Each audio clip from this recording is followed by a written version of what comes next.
In this lesson, we're going to learn terms we can use while at the tepu kai, or dining table. So, let's begin.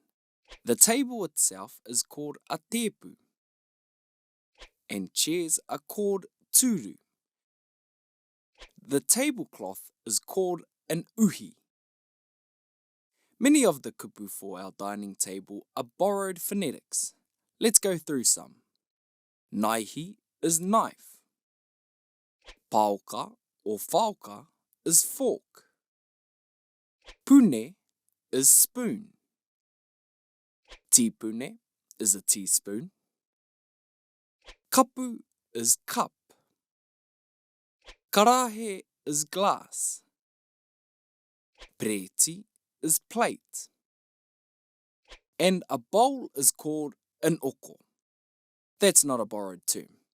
Anyway, kua hora te kai. The food is served. And I'm starving. E kai, dig in.